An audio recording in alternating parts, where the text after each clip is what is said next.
Doctor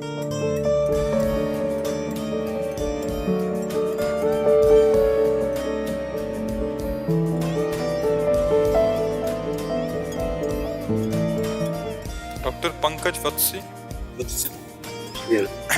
Radhe Radhe महाराज जी। महाराज जी, मेरे अंदर नकारात्मक विचारधारा बहुत रहती है, कृपया मेरा मार्गदर्शन करें। मलिन अंतःकरण में ऐसी सोच रहती है।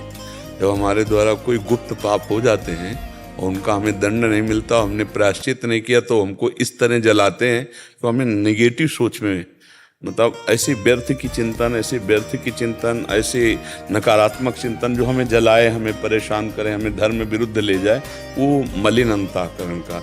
नाम जप करो, उससे ठीक हो जाएगा, बिल्कुल ठीक हो जाएगा। आप नाम जप करो, सही सोच पैदा हो जाएगी, नकारात्मक सोच ही नष्ट हो जाएगी। जो निगेटिव विचारधारा है ये दूसरों को नहीं कष्ट देती है, अपने आप को कष्ट देती है, ये अपने आप को पतन कराती है, अपने आप को जलन पैदा कराती है। नाम जब से ठीक हो जाएगा, जहाँ अंतःकरण पवित्र हुआ तो आप देखना सकारात्मक सोच आ जाएगी। देखो, सोच में ही आनंद है। कोई घटना बुरी से बुरी हो जाए, आपकी सोच पॉजिटिव हो तो आप बहुत आनंदित हो सकते हो, और बड़ी से बड़ी आनंदमयी घटना है आपका निगेटिव सोच हो। एक नकारात्मक सोच के ब्राह्मण थे, तो उनको निमंत्रण देने एक सेठ आया, तो एक और गरीब ब्राह्मण बैठे थे, दोनों को निमंत्रण दिया, घर ले गए, बढ़िया खवाया, 11 दक्षिणा दी। तो जो नकारात्मक सोच वाले थे बहुत उदास निकले। तो एक आदमी ने कहा, क्यों भाई पंडित जी उदास आप क्यों हो? और एक दूसरा बड़ा प्रसन्न था, उनसे कहा तुम प्रसन्न क्यों हो? तो जिससे कहा पूछा तुम प्रसन्न क्यों, तो उसने कहा आज तो भोजन का भी जुगाड़ नहीं था, भगवान की इतनी कृपा हुई कि भोजन मिला और 11 रुपया भी मिल गए। दूसरे से पूछा तुम नाराज क्यों हो, उदास क्यों हो? अरे बोले सोचा था कि जजमान थोड़ा पुष्ट है, अच्छा 101 तो देगा ही, 11 में निपटा दिया, 90 का घाटा हो गया हमारा। तो अब बताओ उसमें जजमान की क्या बात थी? वो अपने आप निगेटिव विचारधारा लेकर वो भोजन भी पाया, 11 रुपया दक्षिणा भी मिली, एक तो खुशी हो रहा है और दूसरा जला जा रहा है कि 90 का घाटा हो गया, 101 तो दक्षिणा देता ही। हमारा विचार था कि 101 10 में निपटा दिया यार, 11 में निपटा दिया, घाटा हो गया।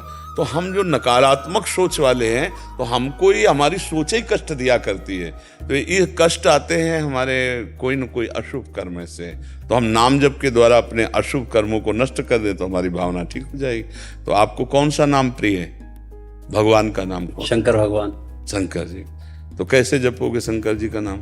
ओम नमः शिवाय, ओम नमः। ये तो गुरु मंत्र लेने पर ही जपा जा सकता है, नहीं तो ये फिर ये और निगेटिव भाव को और पुष्ट कर देगा। क्योंकि मंत्र, वैदिक मंत्र गुरु पद्धति से ही जपना चाहिए, ऐसे मनमानी नहीं जपना चाहिए जैसे आजकल लोग, ऐसे नहीं। तो अगर शंकर जी का ही जपना है तो शाम्ब सदाशिव, शाम्ब सदाशिव जप सकते हो आप? जपूंगा। बोलो क्या? अभी जो हमने बोला एक बार फिर बोले महाराज। अच्छा, इतने में तो पकड़ लेना चाहिए आपको। शाम्ब सदाशिव, श्याम सदाशिव, शाम्ब श्याम्ब, शाम्ब, शाम सदाशिव, सदाशिव, सदाशिव और शाम्ब, श्याम सदाशिव, शाम्ब सदाशिव, मतलब अम्मा के सहित पिताजी, श्याम सदाशिव, शाम्ब सदाशिव, शाम्ब सदाशिव।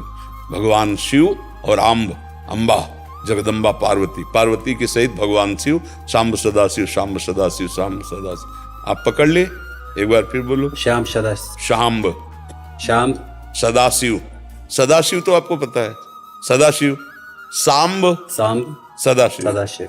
आप इसको जपिएगा, उठते बैठते चलते फिरते नहा के बिना नहाए कैसे भी स्थिति में।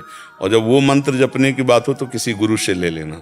ये नाम अभी मिल गया है, इसको खूब जपो, ठीक है? आप देखना इसका, ये हम जप करके बता रहे हैं, इसको हमने जप किया है पूर्व में, बड़ा चमत्कारिक है ये। शाम्ब सदाशिव, शाम्ब सदाशिव, शाम्ब मतलब माता जी और प्रभु भगवान शिव दोनों की कृपा प्राप्त होती है इसमें। और वो कृपा कर दें तो बुद्धि की अधिष्ठात्री देवी हैं, या देवी सर्वभूतेषु बुद्धि रूपेण संस्थिता, नमस्तस्यै नमस्तस्यै नमस्तस्यै नमो नमः। और ज्ञान के समुद्र भगवान शंकर हैं। वंदे बोधेम मयम नित्यम गुरुम शंकर रूपिणम। दोनों की कृपा हो जाए, विषम निगेटिव भाव नष्ट हो जाएगा। शाम्ब सदाशिव, क्या? श्याम सदाशिव, श्याम्ब सदाशिव आप कहते हैं, नहीं सांब, तांब, सांब, सदाशिव, तांब, तांब, सांब तांब सदाशिव। निशंक द्विवेदी जी, कानपुर से। राधा वल्लभ श्री राधा वल्लभ श्री हरिवंश महाराज जी। महाराज जी 2 साल से आपका सत्संग रूपी सानिध्य प्राप्त हुआ, जिससे जीवन में जादुई परिवर्तन आए। आपकी कृपा प्रसाद से मैं धन्य हो गया। प्रभु, बीती होली को आपके दर्शन व कीर्तन का सौभाग्य प्राप्त हुआ।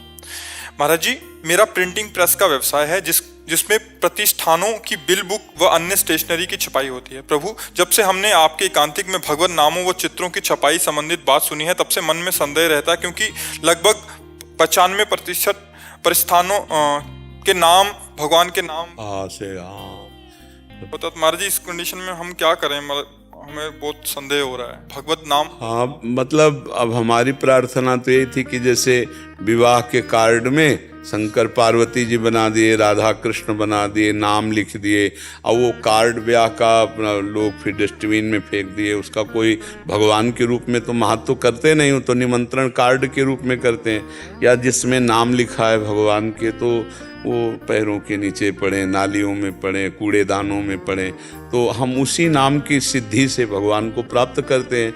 हम उन्हीं भगवान के चित्रों को पूजा में विराजमान करके भगवान की प्राप्ति करते हैं। तो इसलिए हमारी प्रार्थना थी कि जैसे झोले में छाप दिया, जैसे निमंत्रण कार्ड, वैसे हर जगह हमको थोड़ा ध्यान रखना है कि हमारे इष्ट का नाम, हमारे इष्ट की छवि, इनका अपमान न हो। अब इस पर कोई ध्यान तो देता नहीं, क्योंकि अर्थ प्रधानता बुद्धि होने के कारण कोई ध्यान नहीं देता।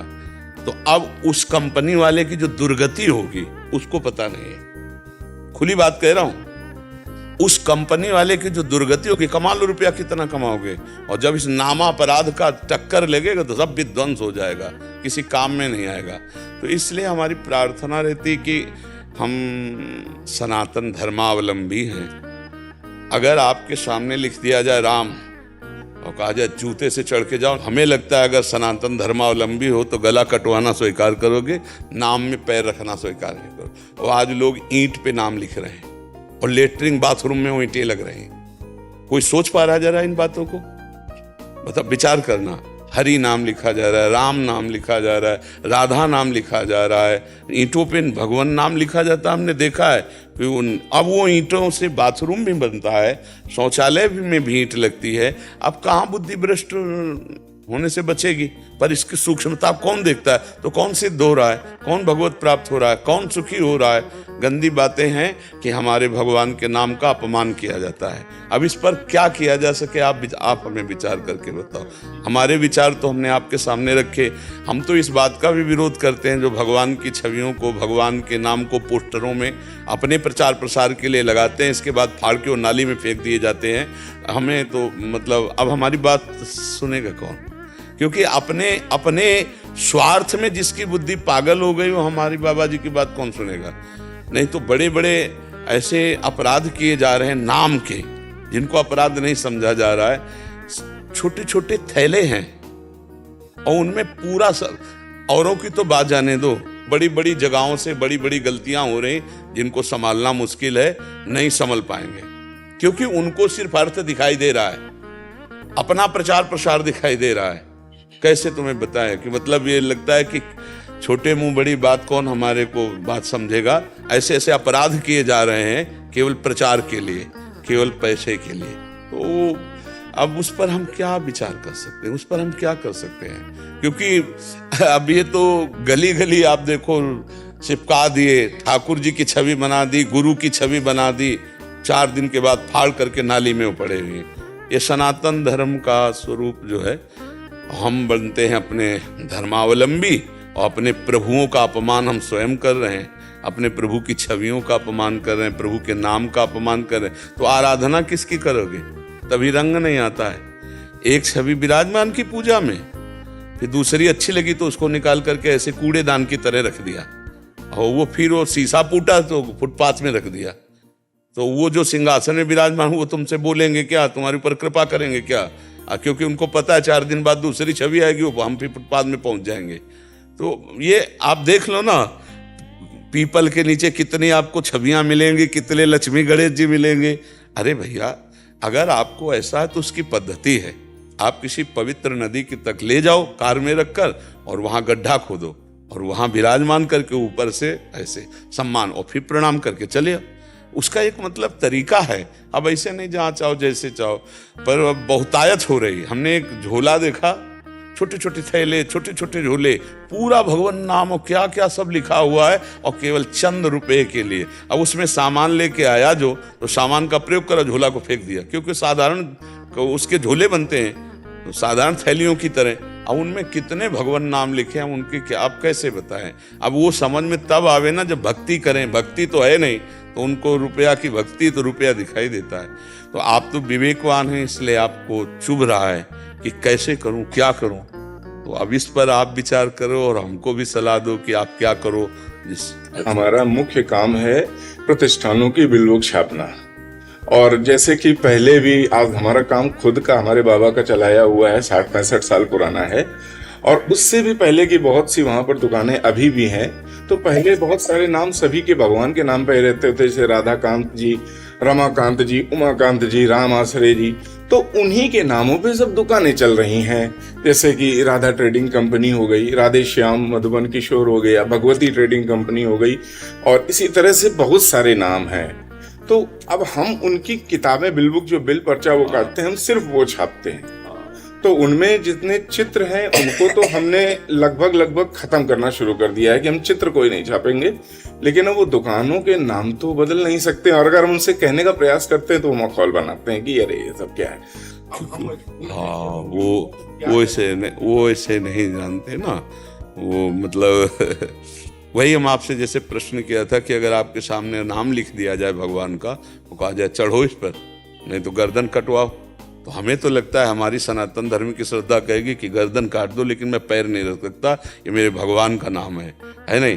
तो अब हमारे द्वारा वही लिखित नाम कोई पैर के नीचे पड़ तरफ से तो प्रभु जी वो चीजें सही जाती हैं। हमारे हम अपना कोई निजी अपराध नहीं करते, लेकिन अब हमको संदेह ये होता है कि जैसे उन्होंने पर्चा फाड़ा, अब वो आगे गया, फिर 2 हाथों के बाद या तो वो फट जाता है या फिर फाइलों में लगा रहता, तो 5-7 साल बाद उसे जलाया या किया जाए, तो क्या इसका अपराध हमको लगेगा?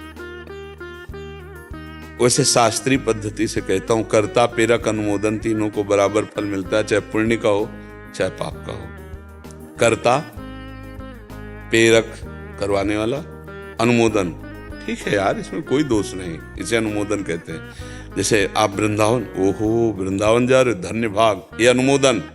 यार बैठे क्या करते हो, एक दिन वृंदावन चले जाओ, ये प्रेरक, और आप वृंदावन आए, तीनों को बराबर लाभ मिलेगा।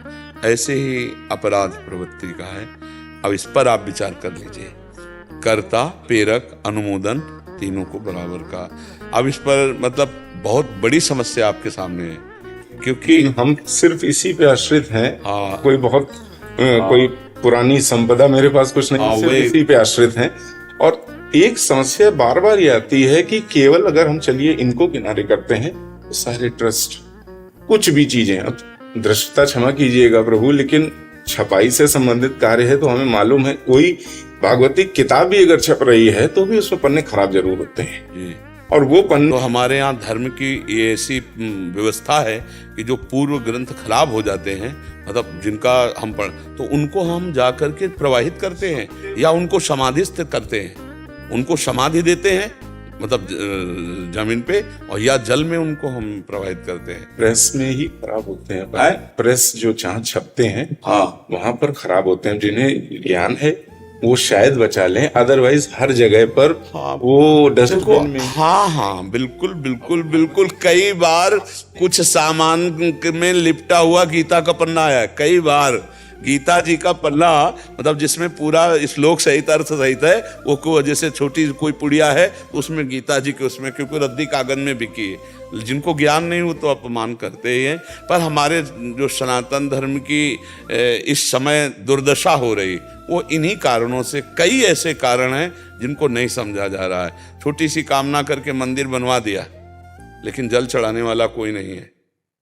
गांव में मंदिर हैं, अब उनकी व्यवस्था नहीं है, पशु पक्षी ऊपर जा रहे हैं, बैठ रहे हैं, लघु शंका कर रहे हैं, कोई मतलब कई तरह की भारी अव्यवस्थाएं हमारे धर्म में चूक होती चली जा रही, जिन पर नहीं ध्यान दिया जा रहा है। पहले मंदिर बनाया जाता था तो उसमें संपत्ति लगाई जाती थी कि आरती पूजा होती रहे, कम से कम गांव में मंदिर तो जल चढ़ा दे। ऐसे मंदिर बनाना निषेध है, नहीं तो नरक जाओगे। तो कई ऐसी बातें हैं जिनको आज अज्ञान में समझा नहीं जा रहा और बड़ी त्रुटियां हो रही। मंदिर में संपत्ति लगी तो मंदिर के काम में नहीं आ रही और दूसरे लोग अपने प्रयोग में ले रहे हैं। ये सब नारकी गतियों की बात है। तो आप जहां तक हो सके विवेक के द्वारा आप देख मेरे लीजिए। लिए क्या आदेश है? अब इस पर हम कैसे क्या बताओ, हमारी सामर्थ्य इस पे नहीं है कि हम आपको हरी स्याही लगा दें या लाल स्याही लगा दें। आपके सामने बात रख दिए, इसका फाइनल आप करेंगे। आपके सामने हमारे लिए तो आप सब कुछ।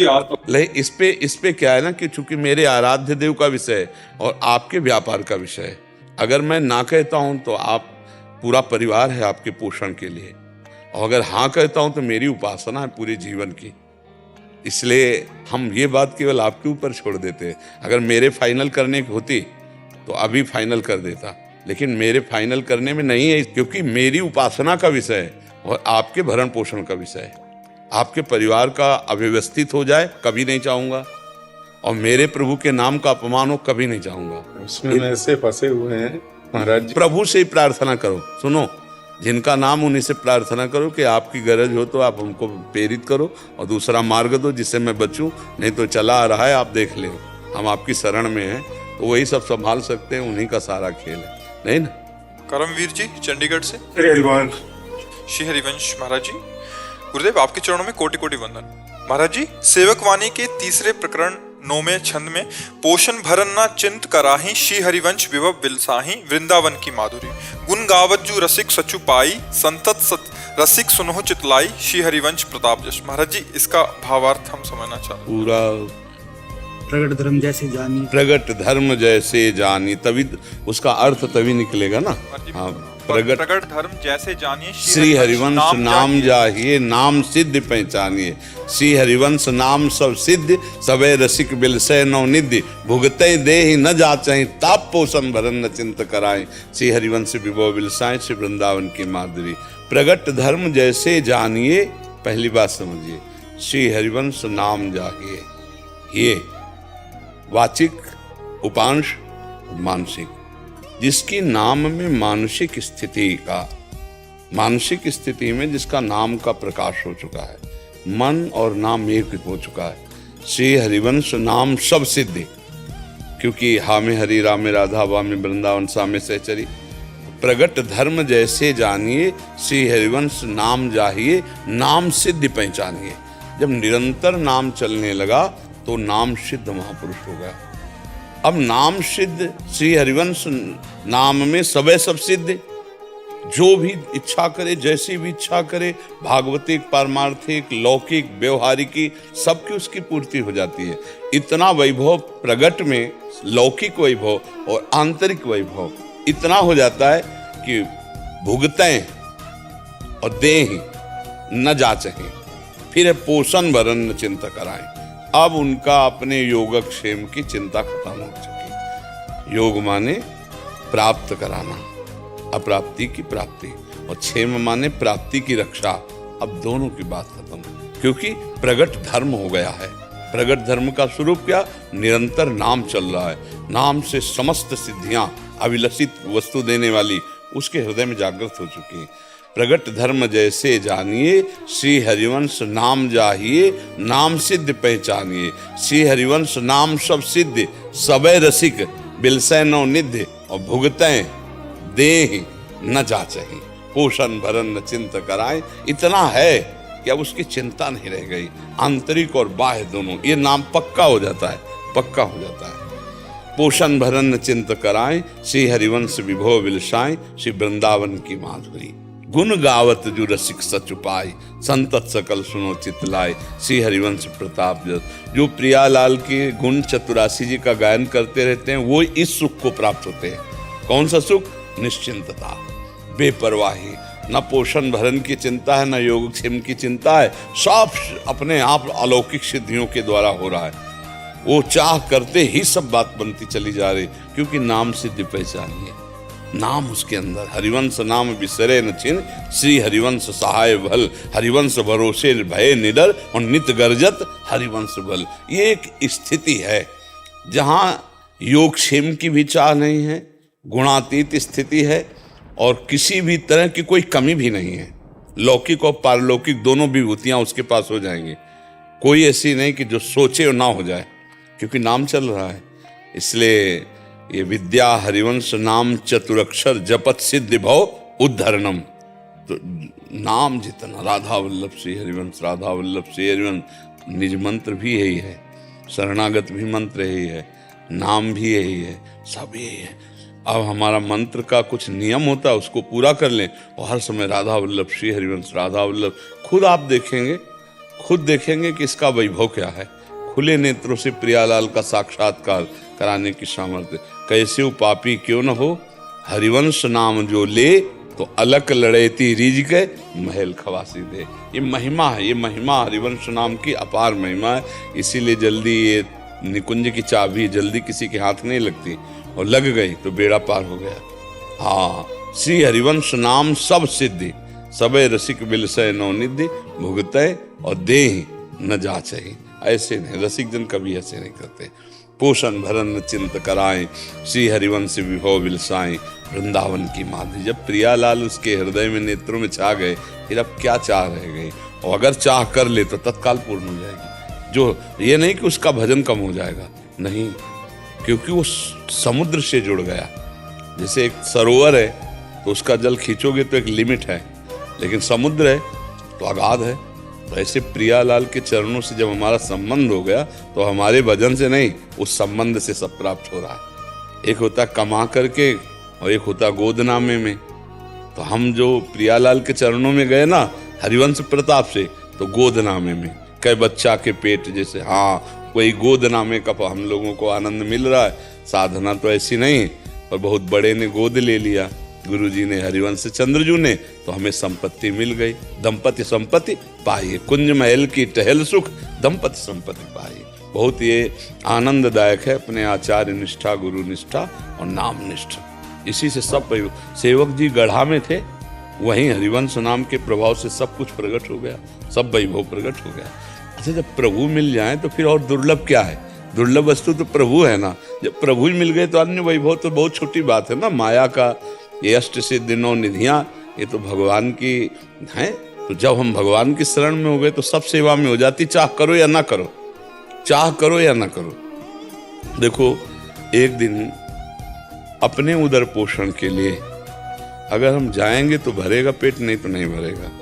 ये स्थिति थी। मान लो बीमार हैं, 3-4 दिन नहीं गए तो भूखे ही रहे। मिश्री के सिवा कुछ नहीं रहा। 250 ग्राम मिश्री एक ब्रजवासी दे देते थे, तो इतनी भोग लगाते थे अपने श्री जी को। और आज 300-400 साधक एक बार में बाल भोग, राजभोग, शयन भोग।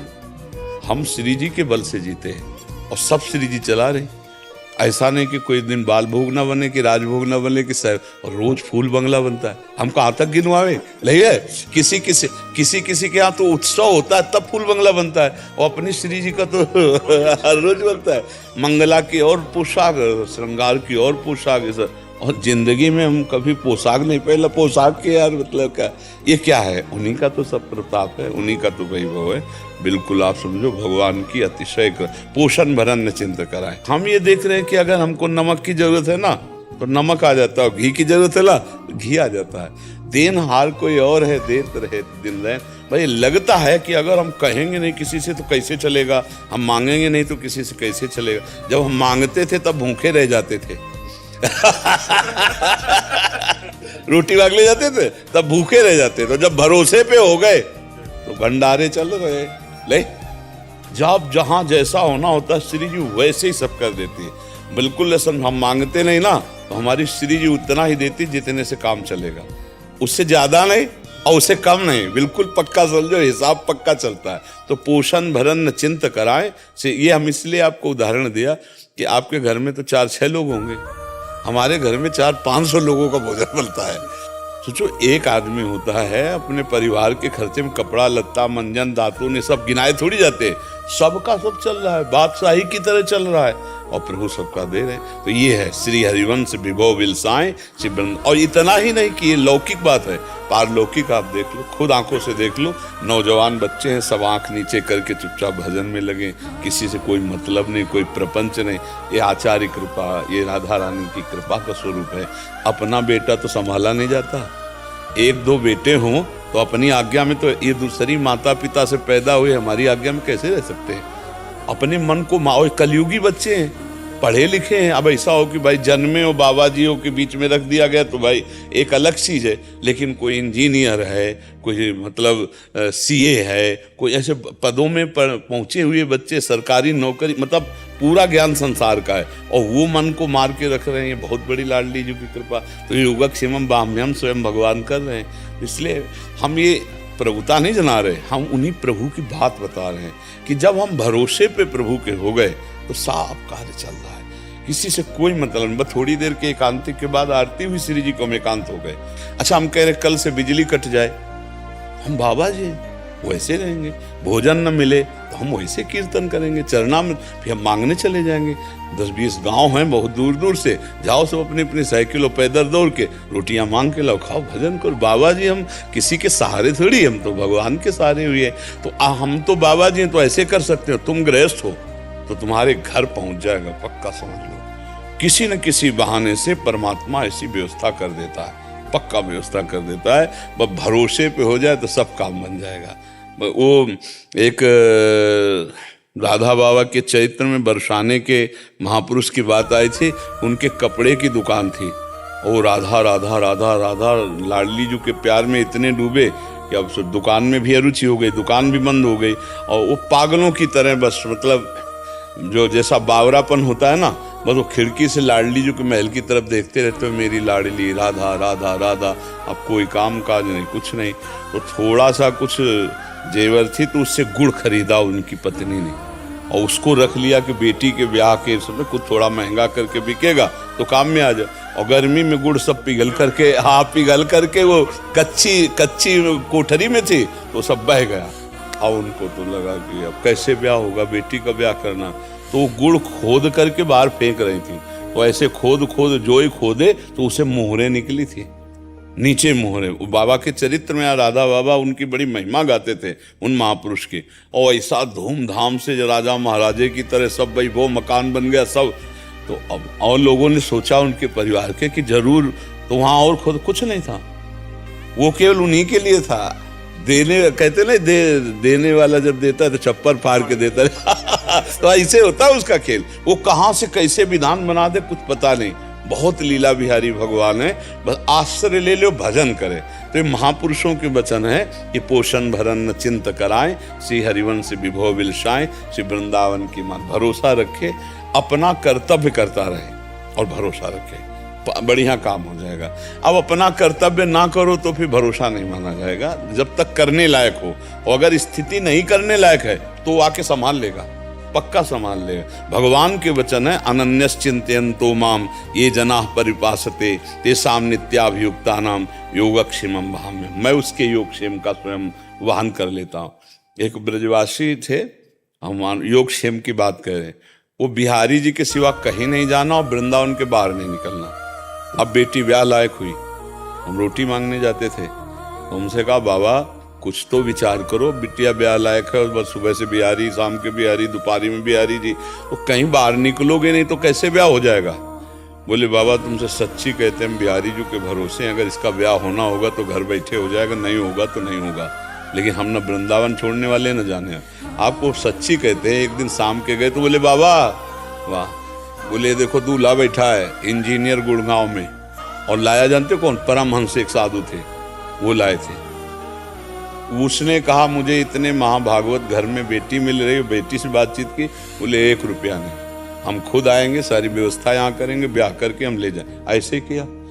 आश्चर्य में जैसा वो सोच रहे थे वैसे बिहारी जी करतुम अकर्तुम अन्यथा कर। और इतना सुंदर पढ़ा लिखा, जब इंजीनियर, तो उसने स्वयं उस परिवार को स्वयं वरण। और एक परमहंस साधु थे जो उनके यहाँ आते थे और उनके यहाँ भी जाते थे, तो वो लिवा के लाए थे बिहारी जी के दर्शन कराने। फिर कहा कि हमारे एक भगत है, उनकी बिटिया है, अगर आप ब्याह कर तो उनका अगर हमें पसंद आ गई तो। जब घर का माहौल देखा तो भागवती को तो देव कन्याएं थी ब्रजवासिनी, बहुत सुंदर ब्याह सब। हम भगवान के भरोसे घर बैठे सब हो जाता है, और अगर अपना भरोसा रखे तो बहुत ही परेशानी है। देखो समस्या संसार में। तो ये है भरोसे की बात। खूब नाम जप कर रहे और हरिवंश भरोसे भय निडर नित गर्जत हरिवंश बल। तो प्रभु के नाम के बल में सब समाया हुआ है। ये हम अपने उदाहरण से खुद देख रहे।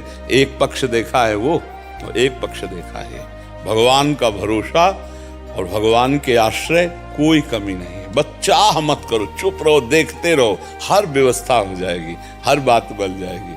हमारा किसी चंदा से नहीं बना है, हमारा किसी के डोनेशन से ऐसे नहीं बना है। हमारे जो प्रधान शिष्य है अपना जीवन और अपनी संपत्ति से ऐसे ऐसे आकर खेल है। यहाँ भी जैसे किसी के डोनेशन से नहीं चल रहा है।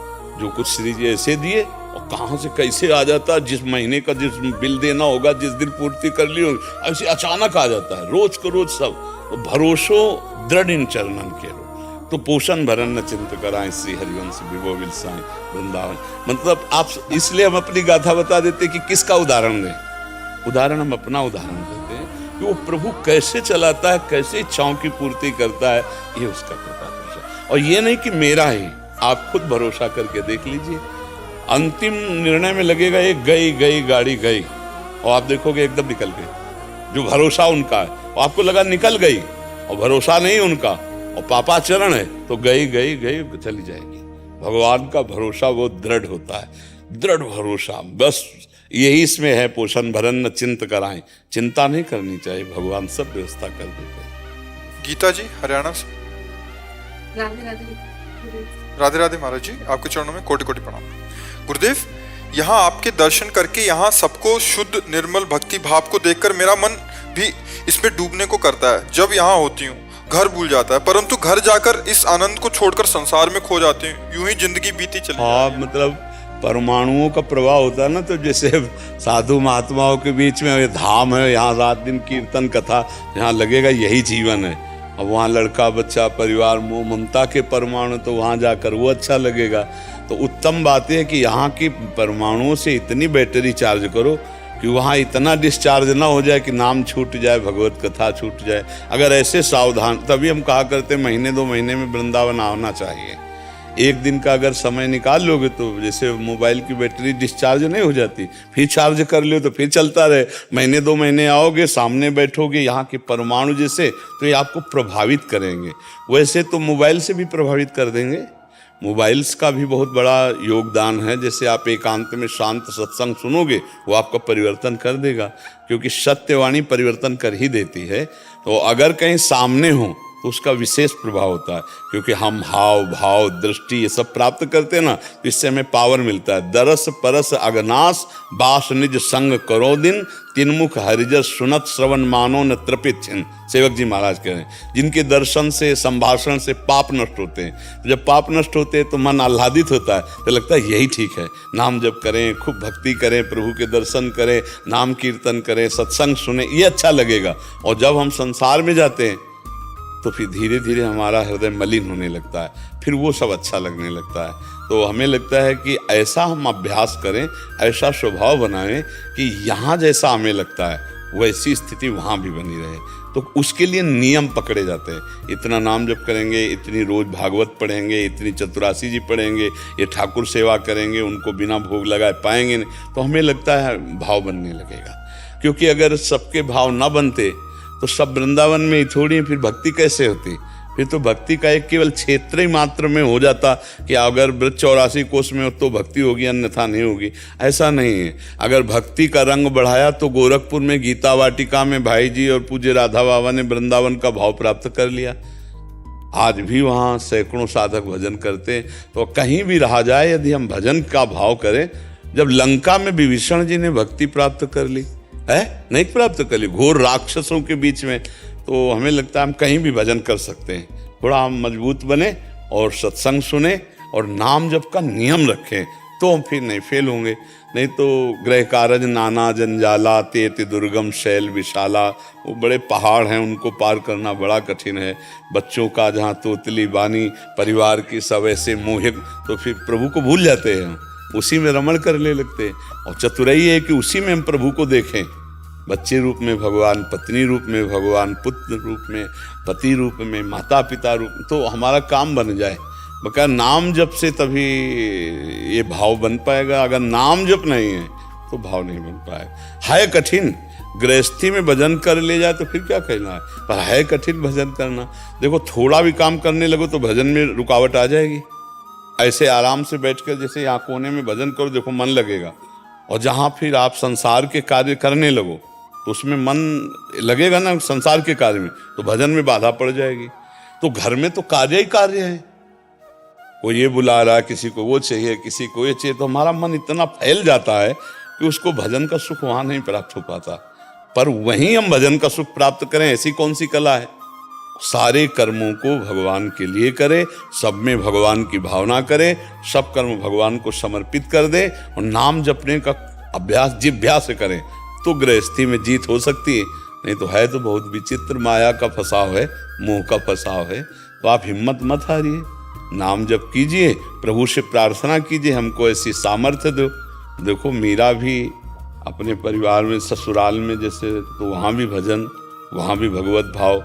गृहस्थी में नरसिंह मेहता जी भी तो थे, उनकी पत्नी थी, पुत्र थे, पुत्री थे, लेकिन भजन भाव में क्या कमी आई?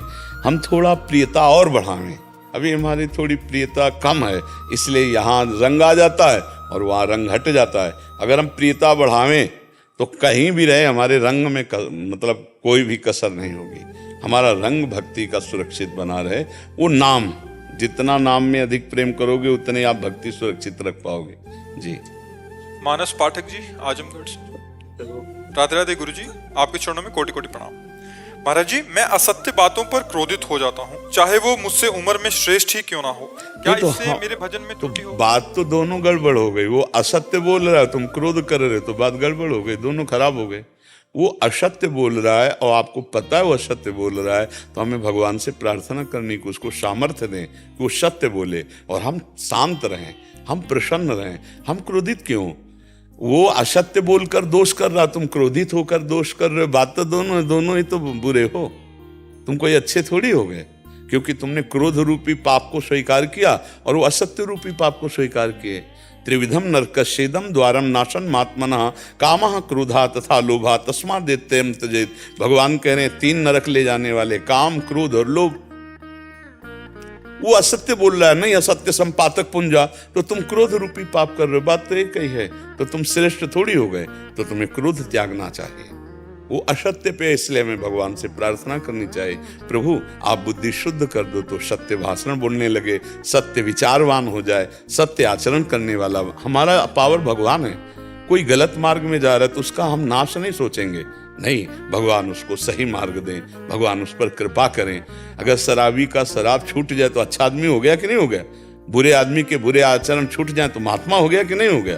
तो हमें क्रोध नहीं करना है, बुरे आचरण करने वाले पर हमें करुणा करनी है। क्रोध क्यों करना है? नहीं, भगवान कृपा करें, उनकी बुद्धि शुद्ध करें, ऐसे हमें भावना करनी। उसका अहित अमंगल क्रोध से आप अपना भी अहित कर लेंगे और उसका भी अहित कर लेंगे, तो क्रोध अच्छी बात नहीं। क्रोध तो सर्वनाशक है, अपना विनाश करता है, सामने वाले का विनाश करता है। क्रोध में आ जाओ तो वो तो झूठ बोल रहा है, तुम तो असभ्य बोलने लगोगे। ज्यादा क्रोध आ जाए तो असभ्य बर्ताव नहीं करोगे। देखो आपने कहा चाहे हमसे बड़ा हो, लेकिन हम क्रोध आ जाता है तो फिर असभ्य बर्ताव हो गया ना, तो वो तो झूठ बोल रहा था, आप तो असभ्यता में आ चुके, आप तो मनुष्यता ही भूल जाएंगे। क्रोध आ जाए, ज्यादा बढ़ जाए तो आप अपमान कर सकते हैं, नहीं कर देंगे। तो क्रोध तो बहुत बड़ा एक गलती है, इसको सुधारिए। यही हम में सबसे ज्यादा कमी होती है कि हम दूसरों के दोष देखते हैं और अपने बड़े बड़े दोष नहीं देख पाते। तेरे भावे जो करे भलो बुरो संसार, नारायण तू बैठ के अपनो भवन बुहार। अगर लौट कर आप देखो तो सबसे बड़ी गलती हमारे अंदर है। अगर हम अपनी गलतियों को दूर कर दें तो सब में भगवान विराजमान है, हम आनंदित हो जाएंगे। कहीं झूठ का रोल कर रहे हैं, वो वही तो है, कहीं झूठ का रोल कर रहे हैं, हमको आनंदित होना है। हाँ, हमसे अगर वो पूछे कि मैं गलत हूं क्या, तो हम प्रार्थना कर देंगे कि आप गलत हैं, आप झूठ बोलते हैं। अगर झूठ बोलना छोड़ दें तो बहुत अच्छा हो जाए। लेकिन अगर वो हमसे नहीं पूछेगा तो हम इस बात में आनंदित रहेंगे, मेरे भगवान इस रूप में झूठ की लीला कर रहे हैं। 3 प्रकार की लीला हो रही, एक हो रही सतोगुणी, एक हो रही रजोगुणी, एक हो रही तमोगुणी। एक है सृजन लीला, एक है पालन लीला, एक है संहार लीला। तीनों लीला मेरे भगवान की हैं। हमको किस लीला में लगा है ये हमें देखना है, हमको किस लीला में जाना है हमको ये देखना है। तो क्रोध का त्याग करके असत्य भाषण करने वाले पर भगवान की प्रार्थना करके उस पर करुणा करनी चाहिए, ना कि क्रोध करके हम असभ्य व्यवहार करें। ठीक है, ले बाबा प्रसाद लो पहले तो भगवान को, ठाकुर जी को बहुत कृपा करी। तब ठाकुर जी कल सेवा महोत्सव भी अपनी मेल में नंदगाम में प्रेरणा करी ठाकुर जी ने। ये पटका है। अभी तो तुम्हारे गुरुजी के पास भी जानो है। हाँ, क्योंकि सेवा महोत्सव में आप आ नहीं पाए, वे तो आ गए ललती बाबा हर, वे सब आ गए। गुरुजी के यूं कह रहे स्वास्थ्य में एक भाव आ रहा है, यार नहीं ब्रजराज कुमार सो, प्यार नहीं ब्रजवासिन को सो, हेते नहीं भक्त बराबर और देश नहीं ब्रजमंडल रेसो, और नाम रटते यहाँ कृष्ण राधिका और यमुना जल रेसो।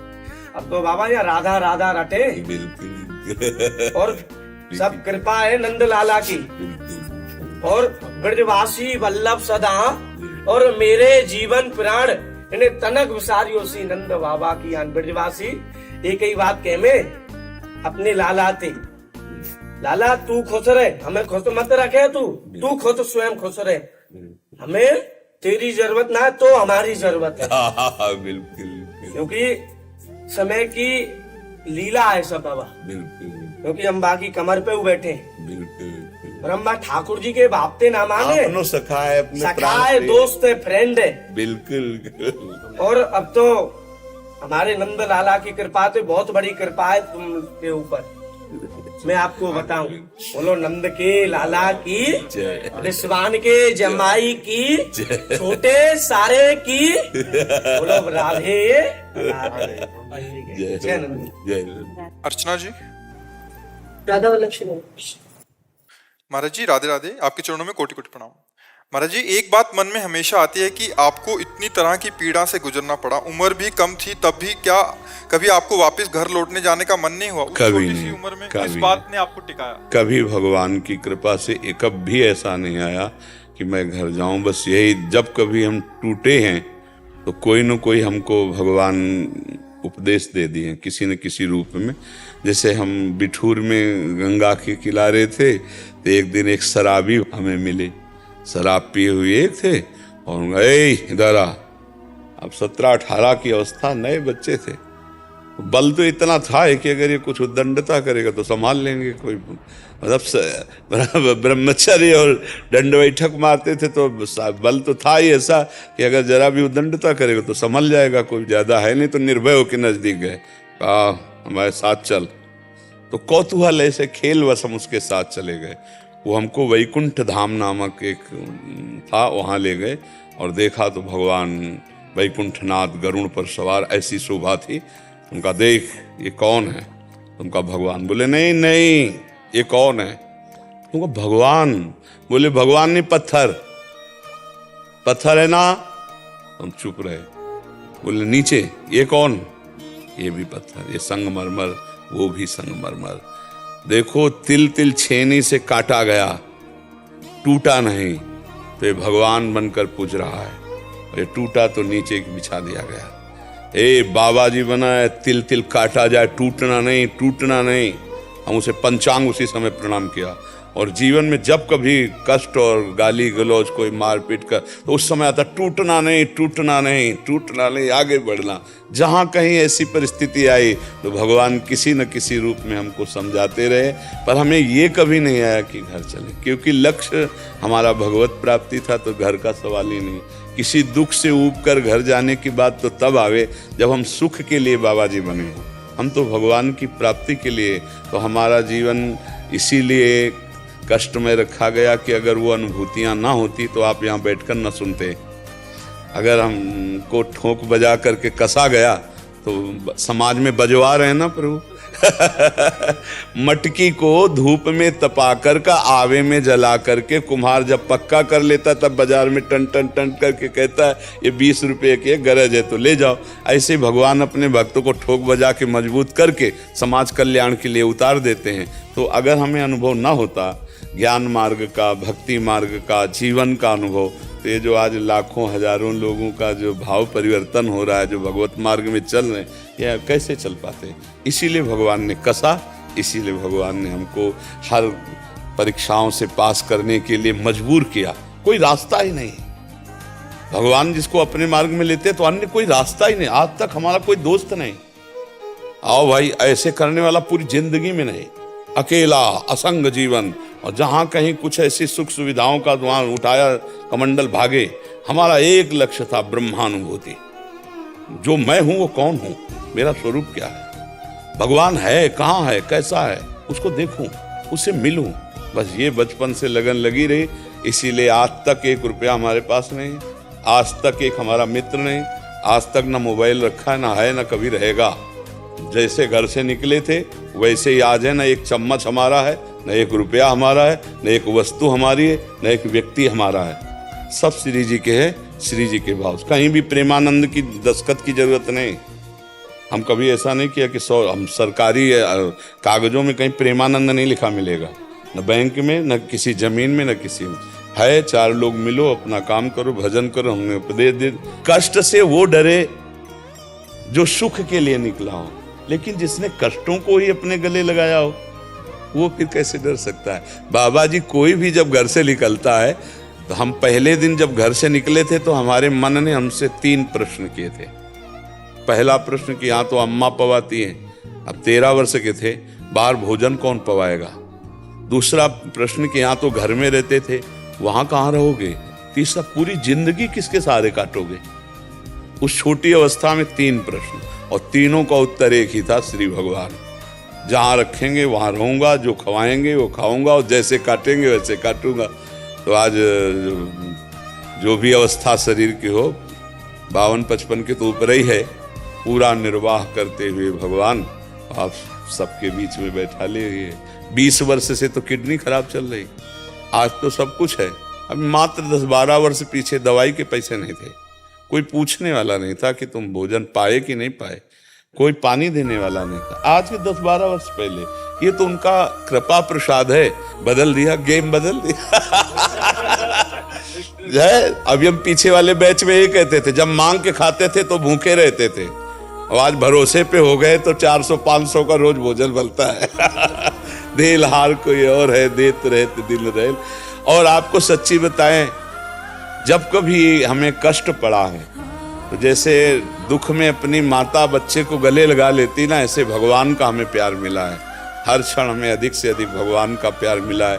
हम कभी इंसान के प्यार की तरफ आज तक कोई ऐसा नहीं है।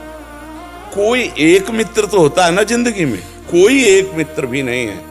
भले कोई कहे कि हम उनके मित्र हैं, लेकिन आज तक कभी किसी से मित्रता नहीं और कभी किसी से शत्रुता नहीं। अकेली यात्रा रही पूरी गंगा के किनारे, हरिद्वार के पहले से लेकर काशी तक, बस इतने जीवन रहा है हमारा। गंगा के किनारे ही बस इतने घूमना, इतने में ही निरंतर भजन परायण। जो गंगा के किनारे आश्रम, किसी में 2 वर्ष रुक गए, किसी में 1 वर्ष रुक गए, किसी में 6 महीने रुक गए, ऐसे पूरा जीवन व्यतीत कर फिर ये जो लगभग 26 वर्ष हो गए वृंदावन वास करते हैं। व्यवस्था तो अभी हुई है, कोई आश्रम वाला रखता नहीं था। किडनी फेल है, दवाई करानी पड़ेगी। अरे तुम कैसी विपत्तियों का सामना करना पड़ा है कि कैसे। घाट में जब काशी में थे ना, तो कई दिन ऐसे, जब कोई सतुआ बांटता तो थोड़ा हमको भी मिल जाता, शाम के भिक्षुकों की लाइन में बैठ जाते थे। कभी कोई मीठा बांटा तो ऐसे मिल गया, रोटी दाल सब्जी, ये तो सवाल। और ये नियम लिया था गुरु के आगे, नहीं तो वहाँ बड़े बड़े भंडारे होते रहते। काशी में कोई कमी थोड़ी, मारवाड़ी क्षेत्र तो ऐसा है, आप 24 घंटे चले जाओ भोजन मिल जाएगा आपको काशी। लेकिन नियम लिया था कि काशी के घाट में आकाश वृत्ति में जो आएगा वही लेंगे। पैसा कभी जीवन में पास नहीं रखेंगे, कभी मांगेंगे नहीं, किसी आश्रम नहीं जाएंगे, और घाट में रहेंगे। घाट में जो मिलेगा तो गुरु के सामने जो वचन लिए थे उसी अनुसार जीवन व्यतीत हुआ। फिर भगवान महादेव जी ने कृपा की, यहाँ वृंदावनेश्वरी से बात करके ट्रांसफ़र कर दिया, काशी से ट्रांसफ़र वृंदावन कर दिया, ऐसे चला। तो आप लोगों को लगता जरूर है कि बाहरी एक कष्ट है, लेकिन इसमें जो हमको प्यार मिला है वो शब्द नहीं कि हम बता सके। हमारे प्रभु का दुलार, हमारे प्रभु का प्यार मिला है।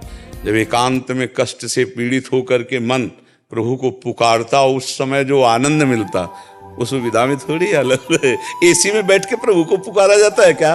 हाँ कृष्ण, एसी में आएगा? नहीं, हाँ कृष्ण तब आएगा जब जिधर जाओ उधर गालियां मिल रही, हृदय में आर्त भाव है, भरपेट भोजन भी नहीं है, कोई साथ देने वाला नहीं, तब पुकार। जब तक द्रौपदी को भरोसा था 5 पतियों का सभा का, तब तक पुकारा क्या? हाँ कृष्ण। और जब देखा सब कोई साथ देने वाला नहीं, अपना भी बल नहीं, तब कहा हाँ कृष्ण, तो बात बल गई। के चरणों में कोटि कोटि प्रणाम। गुरुदेव, मैं ब्रह्मचर्य का पालन करना चाहता हूँ, पर मुझसे त्रुटि बहुत हो रही है। तो क्या महाराज जी मेरे को ब्रह्मचर्य के लिए आपने जो आसन बताए कौन कौन से महाराज जी मैं करूं, आसन मेरे को बता दीजिए। गृहस्थी में जाना है ना, जैसे सिद्धासन है, पद्मासन है, इनको ज्यादा फिर गृहस्थी में उचित ब्रह्मचर्य धारण किया। अभी तो नए बच्चे हो, दंड लगाओ, बैठक लगाओ, दौड़ लगाओ, है नहीं। और ऐसे एक बार एक दिनचर्या बताई थी, वो पढ़ी होगी यूट्यूब में, उसको सुनो। उस दिनचर्या से साधु का जो ब्रह्मचर्य होता है ऊर्ध्वगामी ब्रह्मचर्य होता है, वो फिर गृहस्थी लायक नहीं रह जाता है। ऐसे वो आसन होते हैं जैसे इंद्रियों को नष्ट हो जाना होता है। अब तुम्हें गृहस्थी में जाना है तो जैसे सिद्धासन लगाओ, पद्मासन लगाओ, वो पद्धति करो, तो अब जाना गृहस्थी में तो फिर ठीक नहीं है, ठीक है ना। गृहस्थी लायक साधन करो, अलग अलग मार्गों के साधन।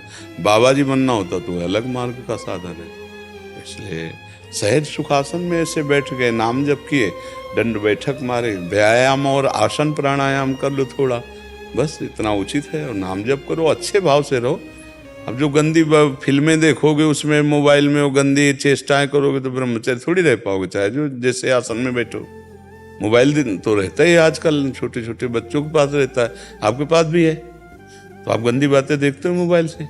यहाँ तो ऐसे कर दोगे कि नहीं है? पहले इतने हजारों वर्ष के हो गए तुम अभी तो बच्चे ही हो ला। अभी अभी अभी संयम आया है। कब से? पिछले कुछ महीने। हाँ बच्चा, अब तो कुछ महीने से क्या, संस्कार तो पूरे बने हैं दिमाग में। चित्रण बहुत बड़ा दिमाग के सीसी कैमरा है, अनजाने में भी सब कुछ भर लेता है। फिर तुम जानबूझ के देखोगे तो भर ही जाएगा। कभी मोबाइल से गंदी बातें मत देखना, और गंदे बच्चों का संग मत करना, और गंदी क्रियाएं मत करना। ऐसे रहो गंदी क्रिया के समय कि मानो मेरे हाथ टूट गए, मुझे नहीं करना, बिल्कुल ऐसे सावधान। तो भले निकल जाओ, नहीं तो एक बार इस दलदल में गिर जाए तो निकलना बड़ा मुश्किल होता है। तो क्या भयवश सुधार हो जाता है। अब तुम अपने को सुधारने के लिए माता पिता अब इतने खुद अपने में रमे हुए हैं कि बच्चों को देखते नहीं, और ये शर्म की बात समझी जाती है। ये शर्म की बात नहीं है। जैसे डॉक्टर से अपनी सारी बात, ऐसे माता पिता हमें लगता है बैठ करके अपने बच्चों से बात करना चाहिए, और बच्चों की समस्याओं का, ऐसी समस्याओं का मित्रवत समाधान करना चाहिए। नहीं तो कुछ लोग शर्माते हैं अपने बच्चों से बात करने में, भी बच्चे नष्ट हुए। अब जैसे आपकी अवस्था है, अब आप ब्रह्मचर्य नष्ट कर रहे हैं, तो आपका जब ब्याह होगा ना, तो आप संतानोत्पत्ति की क्षमता को खो देंगे। कि एक जो सहज प्रक्रिया है घर गृहस्थी में, वो एक अलग है। ये जो प्रक्रिया है, इससे नस नाड़ियां घर्षण के द्वारा नष्ट हो जाती हैं और सामर्थ्यहीन हो जाती हैं। फिर वो न वैराग्य लायक रह जाता है, न भोग लायक रह जाता है। इस अवस्था में बहुत संयम की जरूरत है। वैसे हमारी प्रार्थना मानो आज से नियम लो कि आप अपने हाथ से कोई ऐसी क्रिया नहीं करेंगे, और सहयोग तो भगवान देने वाले हैं। पर तुम ये ध्यान रखना, पूरा मन करेगा, तुमको उस समय सोचना है नहीं नहीं नहीं नहीं, बिल्कुल नहीं, राधा राधा राधा राधा, तो बच सकते हो। अगर ढिलाई की तो फिर नहीं बच, कसम खा के भी नहीं फिर रुका जा सकता। ये नशा है, जैसे अफीमची का नशा, ऐसे हर इंद्री का अपना एक नशा है। अगर वो अपने रंग में आ जाए तो भगवान की भी कसम को तोड़ दे, गुरुजनों की भी कसम को तोड़ दे।